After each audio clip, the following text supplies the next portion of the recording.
ఎందుకు రామ్ నేనంటే నీకు అంత ఇష్టం? ఎందుకంటే నువ్వు నాన్నవి కదా. Watch our film Anaganaga, streaming now only on ETV Win.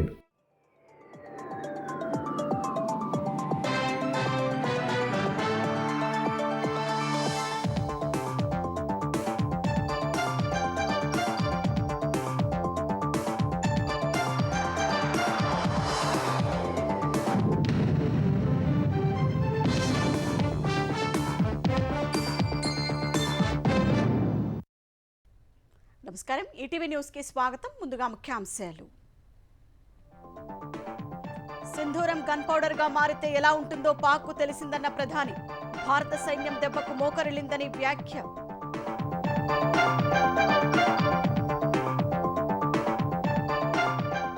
ఇక ముందు పాకిస్తాన్ ఆటలు సాగనివ్వబోమన్న మోదీ. దయాదీతో పీఓకేపై మాత్రమే చర్చలు సాధ్యమని స్పష్టీకరణ.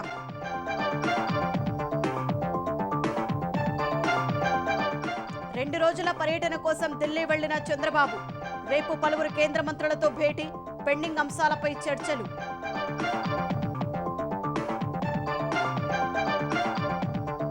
సాగు ప్రణాళికపై వ్యవసాయ శాఖ దృష్టి పెట్టాలన్న చంద్రబాబు. మార్కెట్ల డిమాండ్ మేరకు పంటలను సూచించాలని ఆదేశం.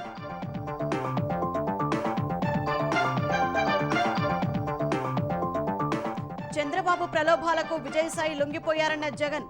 కూటమి మేలు కోసమే ఎంపీ పదవికి రాజీనామా చేశారని ఆక్షేపణ.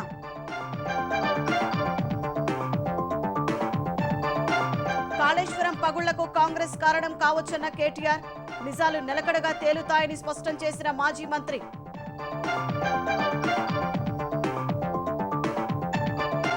సీఎం రేవంత్ ఓఎస్డీ పేరుతో బెదిరింపులకు పాల్పడిన వ్యక్తి అరెస్టు. శ్రీకాకుళంలో అదుపులోకి తీసుకున్న హైదరాబాద్ పోలీసులు.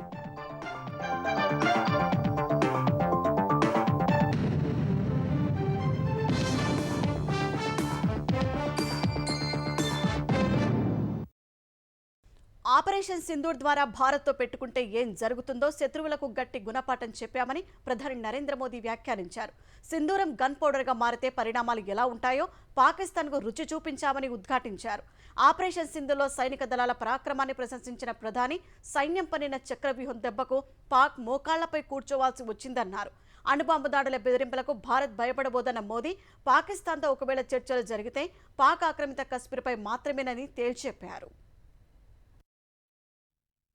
ఆపరేషన్ సింధూర్ తర్వాత రాజస్థాన్లోని పలనాలో జరిగిన బహిరంగ సభకు హాజరైన ప్రధాని నరేంద్ర మోదీ దేశవ్యాప్తంగా 18 రాష్ట్రాల్లోని 86 జిల్లాల్లో ఆధునీకరించిన 103 రైల్వే స్టేషన్లను పునః ప్రారంభించారు. అనంతరం రాజస్థాన్లో 26,000 కోట్లతో చేపట్టే వేర్వేరు అభివృద్ధి పనులకు శంకుస్థాపనలు, ప్రారంభోత్సవాలు చేశారు. తర్వాత అక్కడే నిర్వహించిన బహిరంగ సభలో మాట్లాడిన ప్రధాని పాకిస్తాన్పై నిప్పులు చెరిగారు. పహల్గామ్ ఉగ్రదాడికి ప్రతీకారంగా నిర్వహించిన ఆపరేషన్ సింధూర్తో ఉగ్రవాదులు, వారికి వెన్నుదన్నుగా నిలిచిన పాకిస్తాన్కు గట్టి గుణపాఠం చెప్పినట్లు మోదీ తెలిపారు. ఆపరేషన్ సింధూర్లో సైనిక దళాలు చూపిన పరాక్రమంపై ప్రశంసలు కురిపించిన ప్రధాని పక్కా ప్రణాళికతో పాక్ను ఉక్కిరిబిక్కిరి చేసి భారత్ ముందు మోకరిల్లే పరిస్థితిని కల్పించారంటూ కొనియాడారు. 26 మంది ప్రాణాలను బలిగొన్న పహల్గామ్ ఉగ్రదాడికి ప్రతీకారంగా 9 ఉగ్ర స్థావరాలను 22 నిమిషాల్లో ధ్వంసం చేసినట్లు చెప్పారు. సింధూరం గన్ పౌడర్ గా మారితే పరిణామాలు ఎలా ఉంటాయో యావత్ ప్రపంచం దాయాది దేశం చూసినట్లు మోదీ తెలిపారు. తన నరాల్లో రక్తం కాకుండా సింధూరం ప్రవహిస్తున్నట్లు ప్రజల కరతాళ ధ్వనుల మధ్య ఎంతో ఉద్వేగంతో ప్రధాని వ్యాఖ్యానించారు. जो सिंदूर मिटाने निकले थे उन्हें मिट्टी में मिलाया है. जो हिंदुस्तान का लहू बहाते थे आज कतरे कतरे का हिसाब चुकाया है.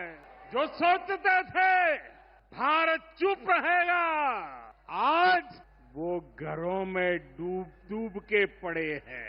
जो अपने हथियारों पर घमंड करते थे आज वो मलबे के ढेर में दबे हुए हैं.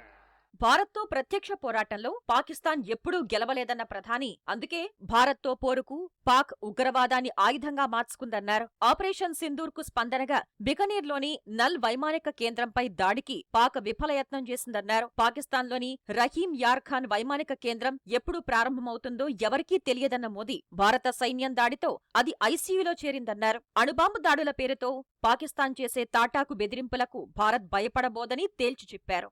आतंकवाद से निपटने के 3 सूत्र तय कर दिए हैं. पहला, भारत पर आतंकी हमला हुआ तो करारा जवाब मिलेगा। समय हमारी सेनाएं तय करेगी, तरीका भी हमारी सेनाएं तय करेगी और शर्तें भी हमारी होगी।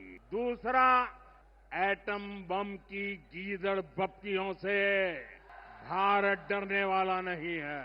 और तीसरा, हम आतंक के आकाओं और आतंकी सरपरस्त सरकार को अलग अलग नहीं देंगे, उन्हें एक ही मानेंगे। पाकिस्तान का ये स्टेट और नॉन स्टेट एक्टर वाला खेल अब नहीं चलेगा। పాకిస్తాన్తో వాణిజ్యం లేదా శాంతి చర్చల ప్రసక్తే లేదని ప్రధాని తేల్చి చెప్పారు. ఒకవేళ చర్చలంటూ జరిగితే పాక్ ఆక్రమిత కశ్మీర్పై మాత్రమే అని ప్రధాని స్పష్టం చేశారు. భారత్లో గూఢాచర్యం చేస్తూ అరెస్టైన యూట్యూబర్ జ్యోతి మల్హోత్రాకు హిసార్ జిల్లా కోర్టు పోలీస్ కస్టడీ పొడిగించింది. పాక్ ఇంటెలిజెన్స్ అధికారులతో సంబంధాలు ఉన్నట్లు అంగీకరించిన జ్యోతి కస్టడీ నిన్న ముగియగా ఇవాళ పోలీసులు ఆమెను హిసార్ కోర్టులో హాజరుపరిచారు. ఆమె నుంచి మరింత సమాచారం రాబట్టాల్సి ఉన్నందున జ్యోతి కస్టడీ పొడిగించాలని కోరారు. ఈ వాదనను పరిగణలోకి తీసుకున్న కోర్టు జ్యోతిని మరో 4 రోజులు కస్టడీకి అనుమతించింది.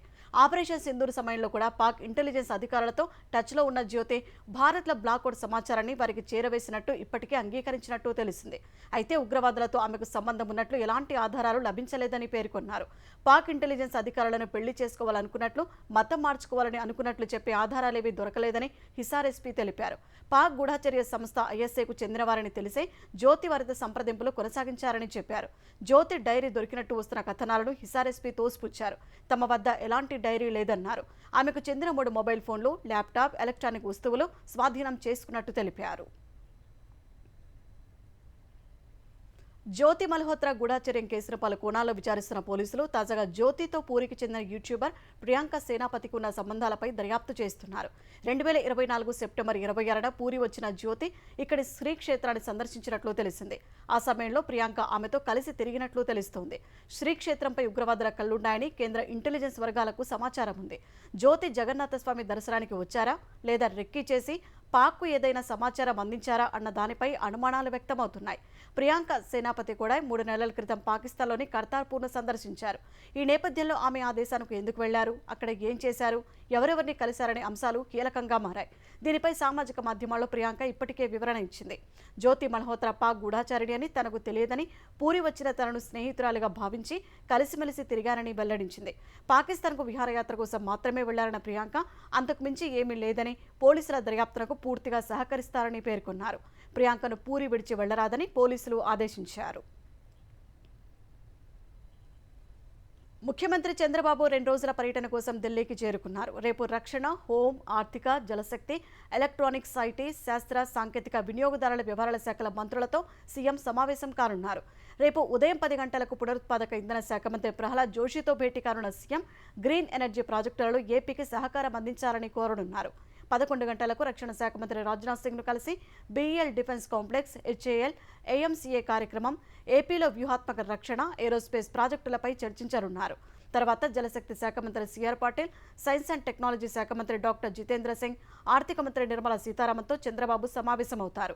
సాయంత్రం 4 గంటలకు కొత్త క్రిమినల్ చట్టాల అమలుపై కేంద్ర హోంమంత్రి నిర్వహించే సమీక్షకు హాజరవుతారు. అనంతరం ఐటీ శాఖ మంత్రి అశ్విని వైష్ణవ్ను కలుస్తారు.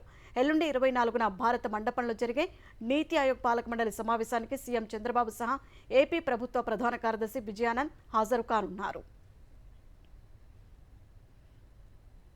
వచ్చే ఖరీఫ్లో పంటల వారి సాగు ప్రణాళికపై వ్యవసాయ శాఖ దృష్టి పెట్టాలని ముఖ్యమంత్రి చంద్రబాబు సూచించారు. జాతీయ, అంతర్జాతీయ మార్కెట్లు ఎలా ఉన్నాయో, ఏ పంటలు సాగు చేయాలో రైతులకు ముందే చెప్పాలని అన్నారు. డిమాండ్ ఉన్న పంటలు మాత్రమే సాగయ్యేలా చూసి రైతు నష్టపోకుండా చూడాలని చెప్పారు. పంటలు గిట్టుబాటు ధరలపై ఏర్పాటు చేసిన కేబినెట్ సబ్ కమిటీతో సీఎం చంద్రబాబు సమీక్షించారు. హెచ్డీ బర్లే పొగాకు మెట్రిక్ టన్నుకు 12,000, కోకో కేజీకి 500 ధర చెల్లించాలని ఆదేశించారు. పొగాకు, కోకో పంటలను కంపెనీలు కొనుగోలు చేసేలా చూడాలని సీఎం సూచించారు. మద్దతు ధర కన్నా తగ్గితే రైతుల్ని నేరుగా ఆదుకోవాలని అధికారులకు తెలిపారు. హెచ్డీ బర్లే, వైట్ బర్లే పొగాకును టొబాకో బోర్డులో చేర్చేందుకు కేంద్రంతో చర్చలు జరుపుతున్నట్లు వివరించారు. రైతులు నష్టపోకుండా ఈ ఏడాది హెచ్డీ బర్లే పొగాకు రకానికి క్రాప్ హాలిడే ఇవ్వాలన్నారు. ప్యూర్ జ్యూసులపై జీఎస్టీ తగ్గింపునకు కృషి చేస్తామన్న Chandrababu mid day meals TTD ప్రసాదంగా మ్యాంగో జ్యూస్ ఇవ్వాలని చెప్పారు.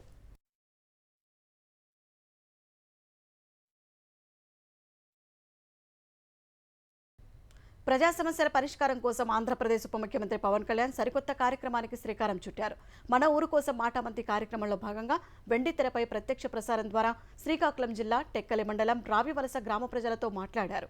మంగళగిరిలోని క్యాంపు కార్యాలయం నుంచి టెక్కలిలోని శ్రీ భవానీ థియేటర్లోని వెండి తెరపై ప్రత్యక్షమై రావివలస ప్రజల సమస్యలను తెలుసుకున్నారు. పంచాయతీరాజ్ గ్రామీణాభివృద్ధి శాఖ ఆధ్వర్యంలో అమలు చేస్తున్న పనులపై గ్రామస్తుల అభిప్రాయాలు తెలుసుకున్నారు. గ్రామంలో దాదాపు 15 కోట్ల రూపాయల విలువైన పనులకు ఉప ముఖ్యమంత్రి ఆమోదం తెలిపారని టెక్కలి ఆర్డీఓ కృష్ణమూర్తి చెప్పారు. నేరుగా తమ సమస్యలపై పవన్ కళ్యాణ్తో మాట్లాడటం సంతోషంగా ఉందని గ్రామస్తులు హర్షం వ్యక్తం చేశారు. మా రాయవలసి గుడికి మంచి అభివృద్ధి చేయమని మేము చెప్తే బాగా చేస్తామయ్యా. మీరు ఏవేవి కావాలన్న పథకాలన్నీ కూడా మేము చేస్తాము. మీకు రాయవలసి టెంపుల్ మంచి బాగా అభివృద్ధికి తెస్తాము. మీ అందరూ ఐక్యమత్యం మీద మీరు ఉమ్మడి కుటుంబం మీద ఉండండి. ఈ మాట ప్రోగ్రాం బాగా జరిగింది. అది మాకు సంతోషం. మా గ్రామమే కాదు, ఈ గ్రామంతో పాటు జిల్లాతో పాటు రాష్ట్రాన్ని కూడాను అభివృద్ధి చెందిస్తారన్న ఆశ కూడా మాకు ఉంది. ఎందుకంటే ఆయన చాలా ఆశతో చాలా కోరికలతో సినిమాలో చూపించే యాక్షన్ కాకుండాను చాలా రియాలిటీగా చూపిస్తున్నారు.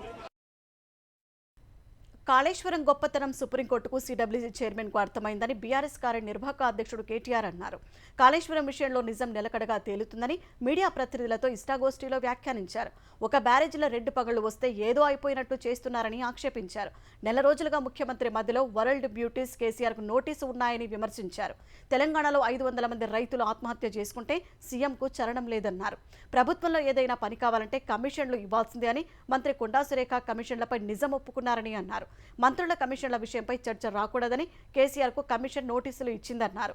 అనంతరం నిర్మల్ జిల్లాకు చెందిన పలువురు నాయకులు తెలంగాణ భవన్లో కేటీఆర్ సమక్షంలో బీఆర్ఎస్లో చేరారు. వారికి గులాబీ కండువా కప్పి పార్టీలోకి ఆహ్వానించిన కేటీఆర్ పాలమూరులాగే కాళేశ్వరంలో కూడా ప్రజలకు నిజం తెలుస్తుందని చెప్పారు. 16-17 నెలలనే బిల్డర్లను, కాంట్రాక్టర్లను, ఆఖరికి చిన్న నాయకులను ఎవ్వని వదలకుండా తాట తీస్తున్నారు, కమిషన్లు తింటున్నారు అనే మాట తెలిసినాక మరి పబ్లిక్ మైండ్ డైవర్ట్ చేయాలి కదా. అందుకే ముఖ్యమంత్రి ఏం చేసిండు, కేసీఆర్ గారికి కమిషన్ నోటీసులు ఏది, కాళేశ్వరం కమిషన్ నోటీసులని ఎన్నో కథ. నోటీసులు ఇవ్వాలి, మన అటర్ ఫ్లాప్ గవర్నమెంట్ నుంచి ప్రజల దృష్టి మలచాలి.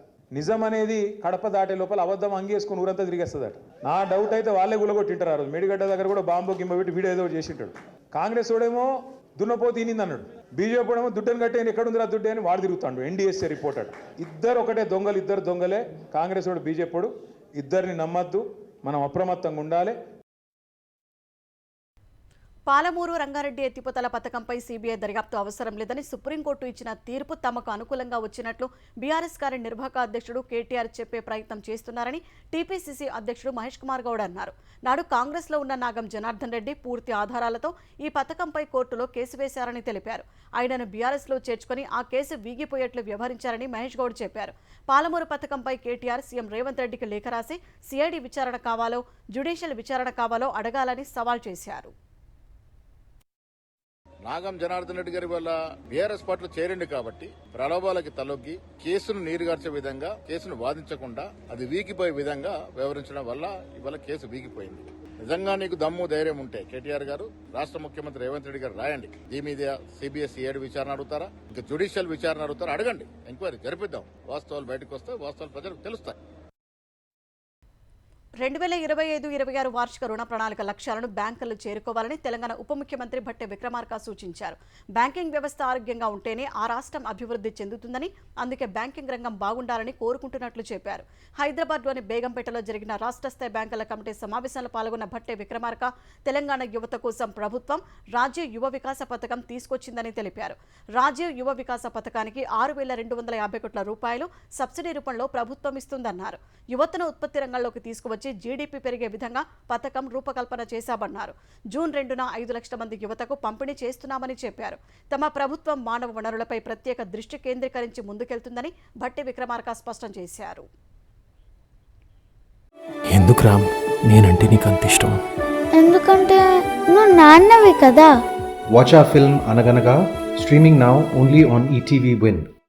దేశవ్యాప్తంగా 103 అమృత్ భారత్ స్టేషన్ల ప్రారంభం సందర్భంగా తెలంగాణలో బేగంపేట, కరీంనగర్, వరంగల్ రైల్వే స్టేషన్లను, ఏపీలో సూళ్లూరుపేట స్టేషన్ను ప్రధాని మోదీ వర్చువల్గా ప్రారంభించారు. సూళ్లూరుపేట రైల్వే స్టేషన్ ప్రారంభోత్సవంలో కేంద్ర మంత్రి పెమ్మసాని చంద్రశేఖర్ పాల్గొన్నారు. భారత్ను అభివృద్ధి చెందిన దేశంగా మార్చే లక్ష్యంతో ప్రధాని మోదీ అమృత్ స్టేషన్ పథకాన్ని రూపొందించారని పెమ్మసాని చెప్పారు. కరీంనగర్ రైల్వే స్టేషన్ ప్రారంభ వేడుకల్లో కేంద్ర మంత్రి బండి సంజయ్తో కలిసి మంత్రి పొన్నం ప్రభాకర్ పాల్గొన్నారు. కరీంనగర్ నుంచి తిరుపతికి సర్వీసులను పెంచాలని ఈ సందర్భంగా కేంద్ర మంత్రికి పొన్నం ప్రభాకర్ విజ్ఞప్తి చేశారు. వరంగల్ రైల్వే స్టేషన్ ప్రారంభోత్సవంలో కేంద్ర మంత్రి శ్రీనివాస్ వర్మతో కలిసి మంత్రి పొంగులేటి శ్రీనివాసరెడ్డి పాల్గొన్నారు. కాజీపేటను రైల్వే జంక్షన్ చేయాలని కేంద్రాన్ని పొంగులేటి కోరారు. బేగంపేటలో జరిగిన ప్రారంభోత్సవ వేడుకలో కేంద్ర మంత్రి కిషన్ రెడ్డి, మంత్రి కోమటిరెడ్డి వెంకటరెడ్డి పాల్గొన్నారు. దసరా రోజు కొమరవెల్లి రైల్వే స్టేషన్, యాదగిరిగుట్టకు ఎంఎంటీఎస్ పనులు మొదలు పెడతామని కిషన్ రెడ్డి చెప్పారు.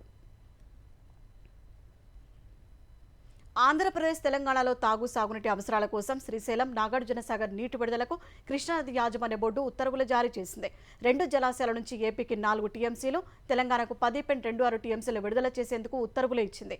శ్రీశైలంలో 800 అడుగులు, సాగర్లో 505 అడుగుల వరకు నీటి వినియోగానికి నిర్ణయించిన బోర్డు ఈ మేరకు ఆదేశాలు వెల్లడించింది. ఏపీ అవసరాల కోసం సాగర్ కుడి కాలువ నుంచి రోజుకు 5,500 క్యూసెక్కులు విడుదల చేయనున్నారు. తెలంగాణ అవసరాల దృష్ట్యా శ్రీశైలంలో జూలై నెలాఖరు వరకు 800 అడుగుల కనీస మట్టం కొనసాగించాలని నిర్ణయించింది. ఆంధ్రప్రదేశ్లో కూటమి ప్రభుత్వ హయాంలో అప్రకటిత ఎమర్జెన్సీ నడుస్తోందని వైసీపీ అధ్యక్షుడు వైఎస్ జగన్ ఆరోపించారు. ఏపీలో రెడ్ బుక్ రాజ్యాంగం నడుపుతూ అక్రమంగా అరెస్టులు చేస్తున్నారని విమర్శించారు. గత ప్రభుత్వంలో మద్యం విషయంలో ఎక్కడా స్కామ్ జరగలేదన్న జగన్, లిక్కర్ కేసులో అరెస్టైన నేతలు, అఖిల భారత సర్వీసు అధికారులు ఎవరూ అక్రమాలు చేయలేదంటూ వెనకేసుకొచ్చారు. కూటమి ప్రభుత్వం ఎన్నికల హామీలు అమలు చేయకపోవడాన్ని నిరసిస్తూ ఎన్నికల ఫలితాలు వచ్చిన జూన్ 4న వెన్నుపోటు దినంగా పాటిస్తామన్నారు. సీఎం చంద్రబాబు ప్రలోభాలకు లొంగిపోయిన విజయసాయిరెడ్డి 3.5 ఏళ్లు పదవీకాలం ఉండగానే రాజీనామా చేసి కూటమి ప్రభుత్వానికి మేలు చేశారని చెప్పారు. విజయసాయిరెడ్డి చంద్రబాబుకు లొంగిపోయిన మరో వ్యక్తి. రాజ్యసభ సభ్యుడిగా 3.5 సంవత్సరం తనకు టర్మ్ ఉండగా చంద్రబాబు నాయుడు గారు కూటమికి మేలు చేసేందుకు ఆయన రాజ్యసభ సభ్యత్వానికి ఆయన రాజీనామా చేశారు. వైఎస్ఆర్సీపీకి ఎమ్మెల్యేల బలం లేదు, మళ్ళీ రాజ్యసభకు వైఎస్ఆర్సీపీ పంపించే అవకాశం ఉండదు అని తెలిసి తన రాజీనామా వల్ల చంద్రబాబు నాయుడు గారి కూటమికి మేలు జరుగుతుందని తెలిసి తన 3.5 సంవత్సరం టర్ము ఆ కూటమికి తాను ప్రలోభాలకు లోనై అమ్మేసి, అలాంటి వ్యక్తి ఇచ్చే స్టేట్మెంట్లకు ఏం వాల్యూ ఉంటుంది? అటువైపు నుంచి మనం కూడా ఇటువైపున ఏమన్నా తీసుకుని ఇటువైపున తీసుకుని ఇదే మాదిరిగానే చెప్పిస్తే వాల్యూ ఉంటుంది. మద్యం కేసులో తప్పు చేయలేదని చెబుతున్న మాజీ సీఎం జగన్, తండ్రి వైఎస్ఆర్ తరహాలో తప్పుంటే ఉరి తీయాలని ఎందుకు చెప్పలేకపోతున్నారని పీసీసీ అధ్యక్షురాలు షర్మిల నిలదీశారు. ఏ ఎంక్వైరీ అయినా వేసుకోండని ధైర్యంగా ఎందుకు చెప్పడం లేదని ప్రశ్నించారు. రాష్ట్రానికి సీఎంగా పనిచేసిన జగన్ పోలీసుల బట్టలు ఊడదీస్తామనడం సరికాదన్నారు. జగన్ సీఎంగా ఉన్నప్పుడు తనకు వ్యతిరేకంగా ఉన్నవారిని ఎలా వేధించారో అందరికీ తెలుసన్నారు. పోలీసు డిపార్ట్మెంట్ పట్ల వాళ్ళ బట్టలు ఉడదీస్తాం, వాళ్ళని తరిమి కొడతాం, వాళ్ళు ఎక్కడున్నా పట్టుకొస్తాం లాంటి మాటలు ఒక మాజీ ముఖ్యమంత్రి గారు మాట్లాడడం అస్సలు బాగలేదు. ముఖ్యమంత్రిగా ఉన్న రోజుల్లో మీరు పోలీసు వ్యవస్థను ఎలా వాడుకున్నారో జనాలు మర్చిపోలేదు, రఘురామరాజు గారైతే మర్చిపోలేరు. అలా వాడుకున్న మీరు పోలీసు వ్యవస్థ గురించి, పోలీసుల గురించి ఇంత తక్కువ చేసి మాట్లాడడం ముఖ్యమంత్రి స్థాయిలో ఉన్న వాళ్ళకి తగదని నా పర్సనల్ ఒపీనియన్. మీ ఏ తప్పు లేకపోతే మీరు ఏ ఎంక్వైరీ కావాలంటే ఎంక్వైరీ వేసుకోండి, నా తప్పు లేకపోతే నన్ను ఉరి తీయండి అని మీరు అనలేకపోతున్నారు అంటేనే మీరు దోషి అని ప్రజలకు అర్థమవుతుంది. బీఆర్ఎస్ రజతోత్సవ సభ అనంతరం పాజిటివ్, నెగిటివ్ ఫీడ్బ్యాక్ పేరిట ఆ పార్టీ ఎమ్మెల్సీ కవిత రాసిన లేఖ బయటకు వచ్చింది. రజతోత్సవ సభలో బీజేపీపై పరిమితంగా మాట్లాడినందున భవిష్యత్తులో ఆ పార్టీతో పొత్తు పెట్టుకుంటారన్న ఊహాగానాలు మొదలుపెట్టారని కవిత పేర్కొన్నారు. సభ విజయవంతమైనందుకు కేసీఆర్కు అభినందనలు తెలిపిన కవిత పార్టీ శ్రేణులు పూర్తి ఉత్సాహంతో ఉన్నారని వివరించారు. సీఎం రేవంత్ రెడ్డిని వ్యక్తిగతంగా తిట్టకపోవడం చాలా మందికి నచ్చిందన్నారు. తెలంగాణ తల్లి విగ్రహం, తెలంగాణ గీతంపై ప్రస్తావిస్తారని భావిస్తే అది జరగలేదన్నారు. అధినేత నుంచి మరింత పదునైన విమర్శలను పార్టీ శ్రేణులు ఆశించినట్లు పేర్కొన్నారు. వక్ఫ్ బిల్లు, బీసీలకు 42% రిజర్వేషన్లు, ఎస్సీ వర్గీకరణను ప్రస్తావించలేదని అన్నారు. సభా వేదికపైకి కేసీఆర్ వచ్చే వరకు మొదటి నుంచి ఉద్యమంలో ఉన్నవారితో మాట్లాడిస్తే బాగుండేదన్నారు. బీజేపీని గట్టిగా టార్గెట్ చేయాలని వ్యక్తిగతంగా తాను అనుకున్నట్టు లేఖలో కవిత తెలిపారు. అయితే వారి బాధితురాలని కాబట్టి అలా అనుకుని ఉండవచ్చని తెలిపారు. క్షేత్రస్థాయిలో కాంగ్రెస్ విఫలమైందని, తెలంగాణలో బీజేపీ ప్రత్యామ్నాయం అవుతుందేమోననే అనుమానం శ్రేణుల్లో వచ్చిందని కవిత తన లేఖలో రాశారు. ఎమ్మెల్సీ ఎన్నికల్లో పోటీ చేయకుండా బీజేపీకి సహకరించామన్న భావన కాంగ్రెస్ బలంగా తీసుకెళ్లిందని చెప్పారు. ఈ పరిస్థితిని అధిగమించేందుకు నిర్దిష్ట కార్యక్రమాలు ఇస్తారని అందరూ భావించినట్లు తెలిపారు. అందరికీ అందుబాటులో ఉండాలని కేసీఆర్కు కవిత లేఖలో సూచించారు. తెలంగాణలో గ్రూప్ 2 ఉద్యోగాలకు ఎంపికైన అభ్యర్థుల ధ్రువపత్రాల పరిశీలన షెడ్యూల్ ఖరారైంది. ఈ నెల 29 నుంచి జూన్ 10 వరకు గ్రూప్ 2 అభ్యర్థుల ధ్రువపత్రాల పరిశీలన జరుపుతామని టీజీపీఎస్సీ వెల్లడించింది. ధ్రువపత్రాల పరిశీలన సురవరం ప్రతాపరెడ్డి తెలుగు వర్సిటీలో కొనసాగుతుందని పేర్కొంది. 783 గ్రూప్ 2 పోస్టుల భర్తీకి గతేడాది డిసెంబర్ 15, 16 తేదీల్లో టీజీపీఎస్సీ పరీక్షలు నిర్వహించింది. ముఖ్యమంత్రి రేవంత్ రెడ్డి ఓఎస్డీ పేరుతో బెదిరింపులకు పాల్పడుతున్న వ్యక్తిని హైదరాబాద్ సైబర్ క్రైమ్ పోలీసులు అదుపులోకి తీసుకున్నారు. శ్రీకాకుళం జిల్లాకు చెందిన బుడుమూరు నాగరాజు సీఎం రేవంత్ రెడ్డి ఓఎస్డీగా చెప్పుకుంటూ ర్యాపిడో, కంట్రీ డిలైట్ సంస్థల ఎండీలకు ఫోన్ చేసి డబ్బులు డిమాండ్ చేశాడు. పలు స్థిరాస్తి సంస్థల చైర్మన్లకు కూడా మెసేజ్లు చేసి డబ్బులు అడిగాడు. సీఎం ఓఎస్డీ పేరుతో ఫేక్ ఈమెయిల్ క్రియేట్ చేసుకున్న నాగరాజు పలువురిని బెదిరిస్తూ డబ్బులు డిమాండ్ చేశాడు. నిందితుడి బెదిరింపులపై పలువురు బాధితులు పోలీసులను ఆశ్రయించగా వారు విచారణ చేసి అతన్ని శ్రీకాకుళంలో అదుపులోకి తీసుకున్నారు. నాగరాజు ఇప్పటికే తెలుగు రాష్ట్రాల 30 కేసులు ఉన్నట్లు పోలీసులు గుర్తించారు. ఛత్తీస్గఢ్లో మావోయిస్టుల వ్యతిరేక ఆపరేషన్ కొనసాగుతోంది. ఇవాళ మావోయిస్టులు భద్రతా బలగాల మధ్య జరిగిన ఎదురుకాల్పుల్లో ఒక మావోయిస్టు, ఒక సీఆర్పీఎఫ్ జవాన్ మృతి చెందాడు. సుక్మా జిల్లాలోని తుమ్రేల్ గ్రామంలో సీఆర్పీఎఫ్ 210 బెటాలియన్కు చెందిన కోబ్రా, ఛత్తీస్గఢ్ పోలీసులు, ఎస్టీఎఫ్ బలగాలు యాంటీ నక్సల్ ఆపరేషన్ చేపట్టాయి. ఈ ఆపరేషన్లో ఓ మావోయిస్టును బలగాలు మట్టుబెట్టాయి. మావోయిస్టులు జరిపిన కాల్పులో ఒక కోబ్రా కమాండో మృతి చెందగా మరో కమాండో గాయపడ్డాడు. గాయపడిన కమాండోను హెలికాప్టర్లో ఆసుపత్రికి తరలించారు. అటు బుధవారం నారాయణపూర్ జిల్లాలో చోటు చేసుకున్న ఎదురుకాల్పులో మరణించిన 27 మంది మావోయిస్టుల మృతదేహాలను నారాయణపూర్ పోలీస్ హెడ్ క్వార్టర్స్కు తరలించారు. అటవీ ప్రాంతం నుంచి మృతదేహాలను హెలికాప్టర్ ద్వారా పోలీస్ హెడ్ క్వార్టర్స్కు తీసుకొచ్చారు. మావోయిస్టు ప్రధాన కార్యదర్శి నంబాళ్ల కేశవరావు అలియాస్ బసవరాజ్ మృతి తర్వాత ఫోటోను పోలీసులు విడుదల చేశారు. మరోవైపు నక్సల్స్ వద్ద లభ్యమైన ఆయుధాలను పోలీసులు మీడియా ముందు ప్రదర్శించారు. విజయనగరం పేలుళ్ల కుట్ర కేసులో ప్రధాన నిందితులను 7 రోజుల పోలీస్ కస్టడీకి అప్పగిస్తూ విజయనగరం జిల్లా కోర్టు ఆదేశాలు జారీ చేసింది. ఈ కేసులో విశాఖ జిల్లా కేంద్ర కారాగారంలో ఉన్న సిరాజ్, సమీర్లను మరింత లోతుగా విచారించేందుకు కస్టడీ కోరుతూ జిల్లా కోర్టులో పోలీసులు పిటిషన్ దాఖలు చేశారు. మంగళవారం ఈ పిటిషన్పై వాదనలు విన్న న్యాయమూర్తి తీర్పును రిజర్వ్ చేశారు. ఇవాళ సిరాజ్, సమీర్లను విచారణ నిమిత్తం 7 రోజుల కస్టడీకి ఇస్తూ అనుమతి ఇచ్చారు. ఈ నేపథ్యంలో జైలు నుంచి సిరాజ్, సమీర్ను కస్టడీకి తీసుకున్న పోలీసులు ఈ కేసును మరింత లోతుగా దర్యాప్తు చేయనున్నారు. తమిళనాడులో ఎన్ఫోర్స్మెంట్ డైరెక్టరేట్ ఈడీ తీరుపై సుప్రీంకోర్టు ఆగ్రహం వ్యక్తం చేసింది. ఈడీ అన్ని హద్దులు దాటుతోందని మండిపడింది. ఆర్థిక అవకతవకల ఆరోపణలపై తమిళనాడు మార్కెటింగ్ కార్పొరేషన్ టాస్మాక్పై ఇటీవల ఈడీ వరుస సోదాలు చేపట్టింది. టాస్మాక్ అధికారుల ఇళ్లలోనూ తనిఖీలు చేపట్టింది. ఈ సోదాలపై తమిళనాడు ప్రభుత్వం హైకోర్టును ఆశ్రయించింది. ప్రభుత్వం అనుమతి లేకుండా ఈడీ సోదాలు జరుపుతోందని, విచారణ పేరిట అధికారులను ఇబ్బందులకు గురిచేస్తోందని ఆరోపించింది. ఈ పిటిషన్ను హైకోర్టు కొట్టివేస్తూ ఈడీ దర్యాప్తునకు అంగీకరించింది. హైకోర్టు తీర్పును తమిళనాడు ప్రభుత్వం, టాస్మాక్ సుప్రీంకోర్టులో సవాల్ చేశాయి. ఈ పిటిషన్పై విచారణ జరిపిన సుప్రీంకోర్టు ఈడీ తీరును తప్పుపట్టింది. సోదాల పేరుతో హద్దులు దాటుతున్నారని ఆగ్రహించింది. టాస్మాక్పై ఈడీ విచారణ నిలిపివేసింది. ఈ పిటిషన్పై సమాధానం ఇవ్వాలంటూ ఈడీకి నోటీసులు జారీ చేసింది. హైదరాబాద్లోని శిల్పారామం, సరూర్నగర్లోని హెరిటేజ్ భవనం, విక్టోరియా హోంలో మిస్ వరల్డ్ పోటీదారులు సందడి చేశారు. ఉదయం శిల్పారామం వచ్చిన మిస్ వరల్డ్ పోటీదారులకు అధికారులు సంప్రదాయ నృత్యాలతో ఆహ్వానం పలికారు. అక్కడ ప్రత్యేకంగా ఏర్పాటు చేసిన స్టాళ్లలో సుందరిమణులు ఉత్సాహంగా కలిగే తిరిగారు. బతుకమ్మకు పూజలు చేసి ఆడిపాడారు.